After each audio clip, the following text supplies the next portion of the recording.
be careful. Y'all some of jump. I see one of my mentors just came in, Sonny Gibson from Kansas City, Missouri, who is an historian in his own right, who's published a lot of books, Sonny Gibson, and R.T. Williams, from Kansas City, Missouri. I was told that we're to make two presentations tonight, one on the black church in Kansas City, Kansas, and they're supposed to last an hour. Well, I always feel that the best way you can get information out is to have a question and answer period. So we're going to talk for a while, and then we're going to ask for question and answers and input. I may not be able to answer all the questions, but we have such a variety of people in the audience. They may be answer some of the questions I cannot. We're going to start on the black church. How are we going to do this, Don? Are we going to take a break at a certain period here? Yes. Okay. Ever how you want to take your break. Well, I'd first like to thank the Wyandotte County Museum Roundtable for inviting me. And I talked to Don Jolly over the phone. I had never met him, so it's a pleasure meeting you this evening, Don. Thank you. History is so important. It has been stated that if you don't know and understand the past, you're bound to make the same mistakes again.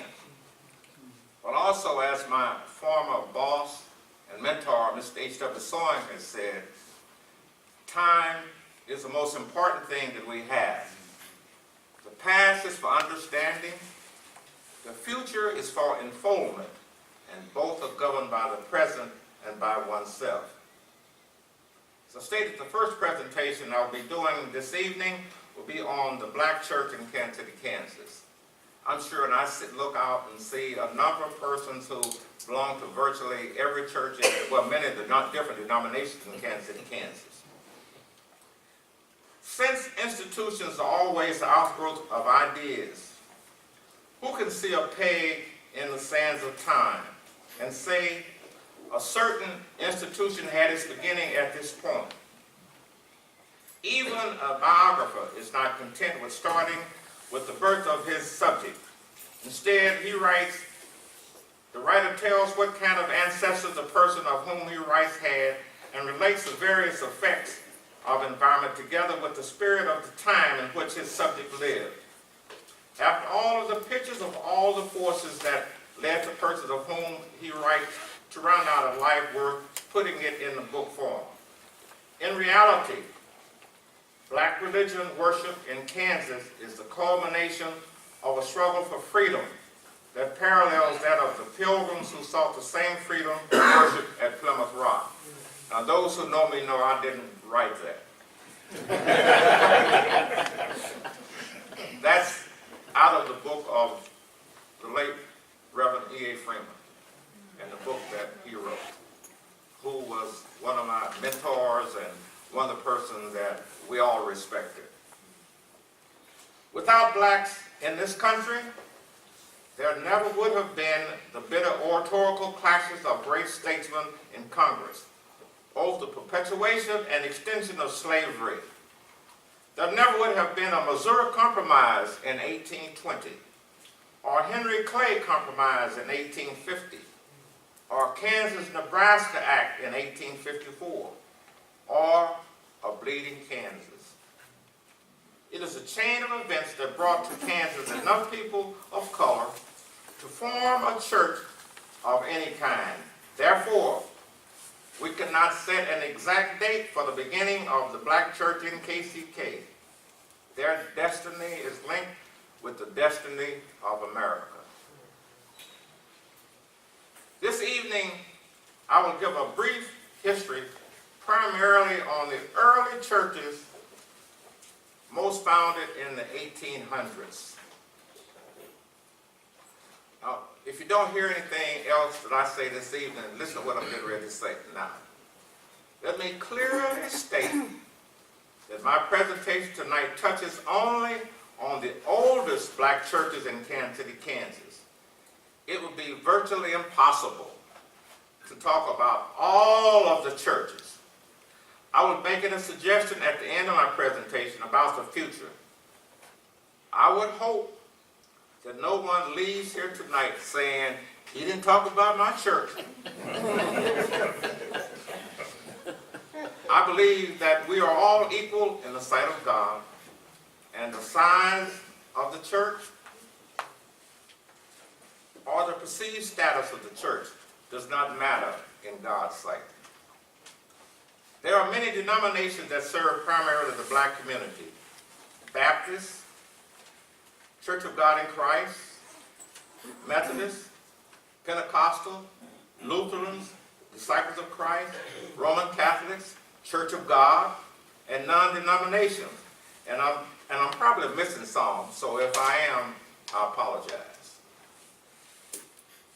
The two oldest black churches in Kansas City, Kansas are First Baptist and First AME Church. Both churches are older than the city of Kansas City, Kansas. In 1859, let me say that in order to really understand the history of not only this, but almost anything when you're doing history, you have to try to capture the time span. And you can get a better understanding of what really was going on.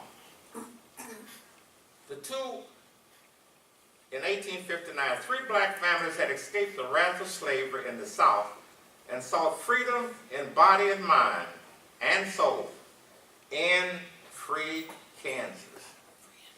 When slavery was going on, we had what I call a grapevine. It's amazing how we communicated even in those times.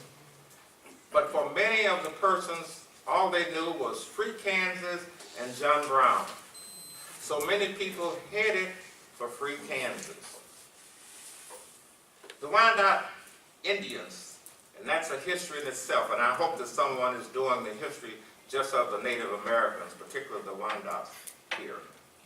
The Wyandot Indians allowed these early black families to live and worship along the Missouri and Kaw River in the period where Kansas was becoming a territory and state. The early people who came got off the boat, and many of them lived down near the river. And the Wyandot Nation owned all of this land, clear to, I think, 47th Street to the river. 2 ministers later joined this small band: Reverend John Strader, a Baptist minister, and Reverend James Buchanan, a Methodist minister. Both of these men had escaped from slavery and found their way to Kansas. They held their worship services at the homes beginning with Aunt Dinah Smith. I could say aunt, but and Aunt Dinah Smith. At what is now the South, Aunt Dinah Smith lived near the edge of the village, which is now the southwest corner of 5th and State Avenue. How many of you have observed that marker that's right on the corner of 5th and State? There is a marker, and that was put there to commemorate the 2 churches on the 125th anniversary. But that's where they worshiped. There was a house there, and they worshiped in Aunt Dinah Smith's house. It's always interesting when you look back in history to see the important role that the female played. Usually they were always in the forefront of almost everything, and still are. As other slaves escaped and came to this community, the 2 denominations grew and worshiped as one congregation, alternating Baptist and Methodist leadership. One Sunday, the Baptist minister had charge of the worship service, and the next Sunday, the Methodist church had charge of the worship service. When the doors of the church were open for new members, both ministers extended the invitation, giving each person full opportunity to join the group of his church, of his choice. These 2 congregations grew and became too large to meet in homes, so they secured the Indian Council House, which was on the southwest corner of 4th and State Avenue. How many of you think you could have worshiped in a church like that, with 2 ministers in the singing room. That's interesting, to be able to do that, but they did it.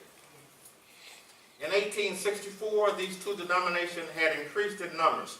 Which denomination do you think increased the fastest? Baptist or Methodist?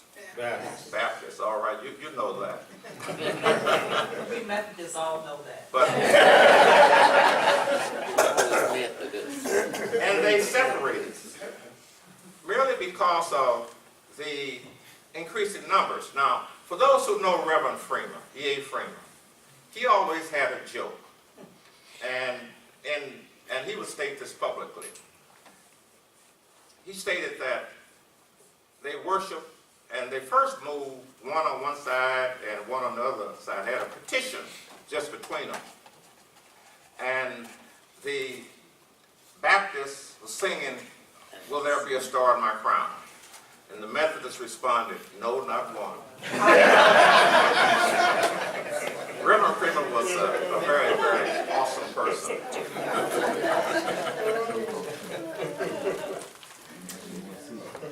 After the Baptists first, they separated. The Baptists moved to a storefront at 5th and Washington Boulevard. It was the first Baptist church of any kind, white or black, in Kansas City, Kansas. How many of you knew that?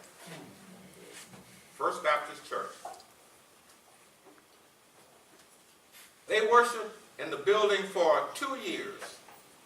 They raised money and purchased property in the 600 block on Nebraska. We've got pictures where you can see the picture of this church. It was a very small church. They built the church and worshiped there for 15 years. Then they purchased property at 5th and Nebraska, where they're presently located, and erected a brick building, one of the first brick buildings in Kansas City, Kansas.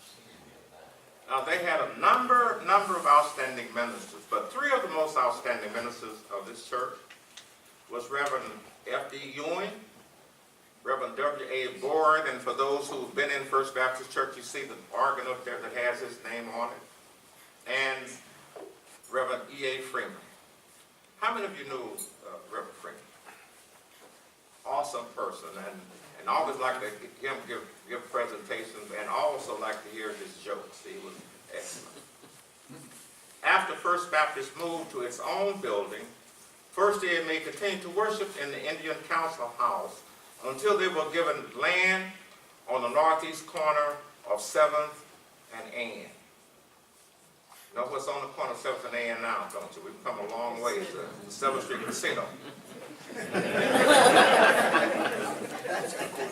On that corner, the Wyandotte Indians had given different denominations a spot on each corner, but they had given the northeast corner to the German Methodists.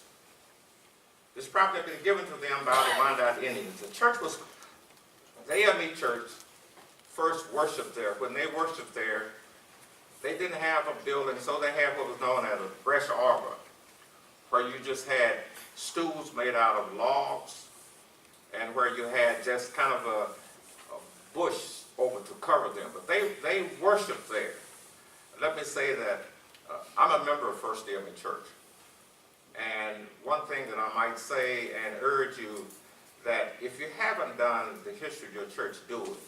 We were fortunate at First AME in that a lady by the name of Minnie B. Cooper, for many years was superintendent of Sunday school. She wrote a history in the 1920s when there were actually people still alive who could talk about the church.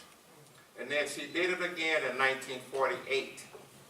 And so the history is very accurate. After that, I kind of took up the mantle, and we've been able to continue it. First Baptists have done the same thing. And going around and speaking in most churches have, most black churches I know, have a good history of their church. So if your church haven't done it, make yourself a committee of one to make sure that the history is written and written accurately.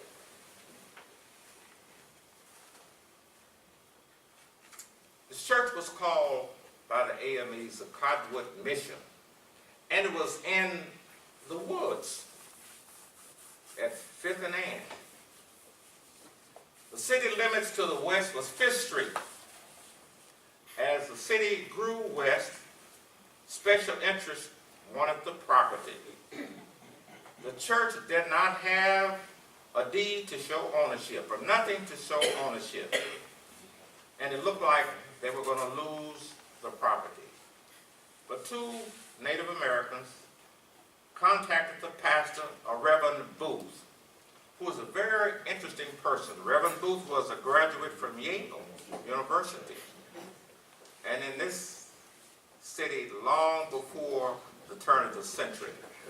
I have some newspaper articles, and it relates to Western University, but he was sent here specifically by the AME Church to perfect the title of the land owned by Western University. Now, let me read to you what he stated. The Reverend Booth, and this was written in the Kansas City Gazette, May 22nd, 1890. He was pastor First AME Church, but that's not why they sent him here. Reverend Booth states in communication that he has been laboring most persistently for the past 4 years to secure a perfect title for the tract of land in Quindara, and to bring about such a condition of things as will make the establishment of a university for the education of the colored youth at this point a possibility. This he has done without any flourish or trumpets. In fact, very few people have known that anything of the kind was being done. As he states, he has never taken a cent of money from anyone to help in the prosecution of his purposes. Although many times the way has been dark, he has persevered till success has rewarded him and his people. When the matter was under consideration before the Board of Trustees a few days ago, someone proposed to solicit money with which to begin the erection of the university. Reverend Booth opposed it. Mind this, in 1890, saying